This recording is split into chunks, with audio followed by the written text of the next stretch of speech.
Before beginning, like this kind of content, make sure you're subscribed to the channel. It definitely helps it out. Smack that bell for daily notifications. You know the bell likes it. And also, if you want to go further, check out those luscious links in the description below. This is one of them, The Case of the Littlest Umbrella. It's our foray into independent comics, and it's also our message to gatekeepers, because we can either just complain about things, or we can try to set them right. We've hit 2 huge milestones here. Thank you every day. I want to say that to you. Thank you for helping us out there. And if you want to go further, you want to back a good project, but also want to send that message loudly and proudly, well, let's keep it going. More on that at the end of the video. So today I want to talk about something that, well, it started out in a discussion about, well, Vic Mignogna. It started out as a discussion within an affidavit, and well, this stuff, it has gotten louder and louder and louder.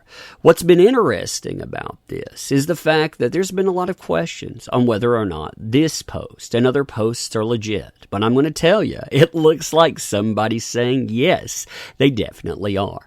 Now, if you don't know what's been going on with this, first of all, it all ties back to Vic Mignogna. And that's a big point to make here. I am not trying to deny someone due process. I cannot say that this definitively happened because, again, you sit down, you have accusations, everyone's entitled to due process.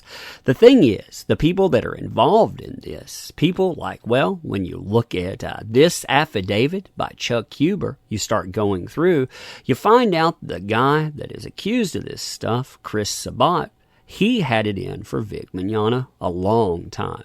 In fact, you read through this, you see all the disparaging comments, you see all the practices behind the scenes that were utilized as a wrecking ball to keep people in their places. In fact, when you go through this, you have people talking about how they were afraid to deal with somebody. I mean, if they didn't work a certain way, if they fell out of favor with a certain person, they would not be hired. Now, in this as well, when you go through, you have a casting couch accusation. It talks about if you want certain roles, well, you don't turn down certain people. Yeah, that's a bad one. That's a bad thing to have stuck out there, talking about your company. And what's amazing about this, too, within these accusations, Chuck Huber goes forward and also talks about concerns about this person, says that they brought him to the then CEO of Funimation, and basically all their concerns about them were slapped down because, well, he's been my friend for 17 years. Interesting when you're talking work environment, and specifically when you're talking about Funimation, who says the work environment, it should be X, Y, and Z. So it came up after the discussion of casting couch. People had been passing it around, and well, a lot of people have been saying, this isn't real. It can't be real, can it? SABAT is a bully and has been out to get those who don't run his pack since day one. I turned down his advances, and ever since then, since like 2007, he's been out to get me and make my life miserable. Now that sounds just like what Chuck Huber was saying. And yeah, it sounds like the environment that's being described. Again, due process, people should be allowed that. But the same game that they wanted to play with accusations, they say accusation equals substantiation. You only deserve merit in a court of law. Well, if you think about turnabout, that's not good. Now, a lot of people, again, had been wondering about this. They'd been saying, hey, this probably isn't theirs. After all, they hadn't came out and talked about it, had they? But when you start looking at this person's social media, you start looking at their account, right off the bat, you don't see them discussing anything here. But when you go in and you start looking at what they're doing, say likes, for example, yeah, we see those here. You should hear me all as MC. The anime is great, but if it wasn't for the supporting cast, the supporting cast is good. Okay, that's good stuff. And as we roll forward, there's a little bit more like Chris Sabat probably got to her when you're talking about a post here. Yay, you look like you've been inactive for a while. Maybe Chris Sabat got to you. That's interesting. What about this one here? Care to clarify? Where does that lead to? Oh, it leads to this statement here. So do you care to clarify? Well, maybe liking that post clarifies something. Maybe that says plenty. Here you have also Erica that's mentioned. This was another affidavit wherein she says, hey, I was never kissed by Vic Mignogna that way. Nobody forced me. This person, they're taking a certain stance. They're saying something with that. But Ron Toy, you're a despicable person to threaten your ex-wife and their family.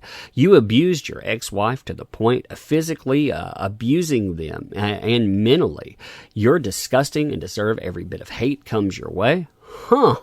When you start going through these likes, it seems to tell a story. And the story that's being told, yeah. Now, what's interesting about this, too, is the way that this stuff has been received. I mean, if you look at the way that these people are attacking, this is liked here. This post here, I actually think that this is important to throw in, too, because remember, the listen and believe crowd is speaking, but they only listen and believe to me. What I want in the moment. That's what it says here. It doesn't mean listen and believe, quote unquote, victims, because they decide who's a victim. They decide whatever thing fits the specific narrative right now. And that specific narrative, of course, is Kick Vic. So here, she hasn't spoken out or confirmed the casting couch story, and already this person here is bashing her to try to discredit her. Complete hypocrisy. They've spouted off ARP apologists believe victims for months.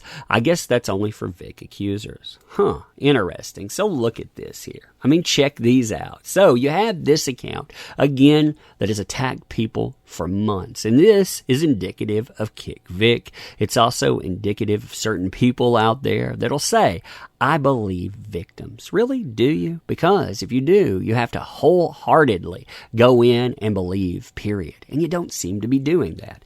Even though I was the first to do it, I'm still reluctant to pin this quote-unquote casting couch stuff on her without proof. She is active on Twitter, and she can speak for herself. But it is well established that she has a huge problem child with a criminal history. So, of course, she has a history out there. So, of course, it could have never happened.